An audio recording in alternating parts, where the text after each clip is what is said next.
Hello everybody, this is Gregory with 5-Minute Catholic Apologetics, where 5 minutes of your time may get you to the divine. Today we're going to talk about ways we can strengthen marriage to prevent some of the insidious effects of divorce. Now before I begin, let's start with a prayer. In nomine Patris et Filii et Spiritui Sancti, Amen.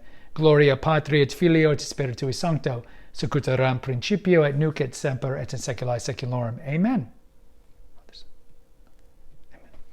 All right, so look, we know marriage is in a devastating state. If you look at the divorce statistics, actually divorces have gone down a little because cohabitation's gone up. So what can we do to strengthen marriage? I think the number one thing is, the Netflix show Bridgerton, I think, reminds you of what things used to be like 200 years ago, where women were virtuous and men were gentlemen. And I think we need to go back to that. So for your parents, teach your children virtue and modesty. Lock them up like Rapunzel away from Netflix and TikTok and all the insidious effects of Hollywood, whose motto is destroying virtue since 1922, corrupting the youth since 1922. We know the values that are in typical television and movies are nefarious. They really are nefarious. So I think it helps if you homeschool your kids if you can, or like old school, classical, private school, charter school, and be very vigilant. Teach your daughters modesty, virtue, like we used to. Why buy the cow, get the milk for free? Don't give up your virtue, your maidenhead, as we used to call it. Because what do we know? The studies are pretty clear. The more sexual partners a woman has prior to getting married increases her chances of infidelity, higher rate of divorce, 1% for every partner, higher rate of mental health problems, depression, and all these things.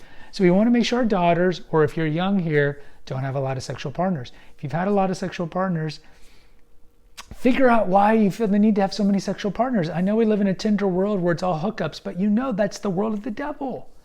Those who love this world hate God. Says it in James, says it in 1 John.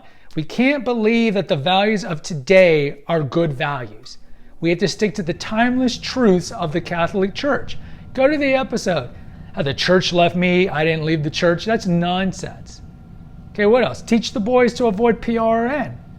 Right? It's a major problem in the male community. Major problem. Teach virtue. Boys can be virtuous as well. Marriage prep. Marriage prep is a joke. I remember 20 years ago I did marriage prep and you met with the deacon's family like 3 times, or you go to a pre-Cana retreat. But most of the time the couples were already contracepting, and most of them they already had the wedding date set. So even if they were going to find humongous red flags, they weren't going to cancel anything. They were too much of this world instead of in this world. So marriage prep needs to be infinitely better, especially for the youth. And they need to be vetted, because remember, we have to believe in the indissolubility of marriage. So if someone's like, yeah, I would leave you if you cheat on me, you beat me, you spend my money, that marriage will get annulled in a second. And we don't want more annulled marriages, because if marriages are getting annulled, that means families are being broken. Families are being broken. We don't want that. Look at traditional Latin Mass. The traditional Latin Mass divorce rate is infinitely low, like 2%. Novus Ordo, it's like 50%. So preferably get your kids to a TLM liturgy, TLM community, because that's where you see the remnant, as Pope Benedict said, and those who believe in the infiltration of the church, that's where the remnant's going to be, is likely in TLM or the Ordinary of Chair St. Peter, these kind of groups. But anyway, what do we know?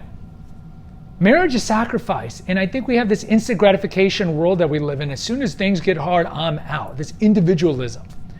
Yeah, this isn't working out for me. You got overweight, or you look funny, or you're not spending my money, or you're overspending my money. You work too much, you work too little. You got fat, I'm out. And of course, with no-fault divorces, made it easier. You can just sneeze the wrong way and somebody can divorce you to get your assets and take all the kids. So this is a major problem. But think long-term. What do we know the statistics of divorce? The kids of divorce have a higher rate of what? We know it all. Being sexually active earlier. Higher rate of drug use, higher rate of dropping out of high school, higher rate of incarceration. A lot of you don't know about the stepfather effect.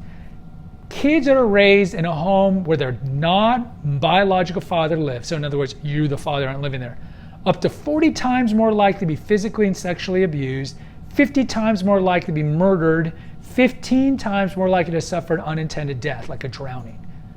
So kids need to live, I know this is shocking, kids need to live with their mother and their father in the same home. But look at the illegitimacy rate. Now, It's over 50%. In the African American community, it's 70%. We are in a broken world, a broken time. Society is broken because marriage is broken. Marriage is broken because we've fallen for the lies of the devil, the snares of the devil, the glamour of evil. So if you're thinking about divorcing your husband or your wife, and actually statistically, this might surprise you, 70 to 90% of divorces are initiated by women, since no-fault divorce was ushered in about 50 years ago. Yeah, women are the ones that initiate divorce. So before you contemplate divorcing, think of the long-term effects you're going to have on your children. It's going to hurt your children. Do not be in denial. Oh, I'm doing this for my kids. No, you know what you'd be doing if you're doing it for your kids? You make it work. Marriage is vicissitudinal, ups and downs. You make it work. And if you don't think you have what it takes for you young people to make it work, don't get married until you go to therapy, talk to a priest, work on your childhood trauma, understand the vows. We have that episode on marriage. Understand the vows. This is forever. This is forever.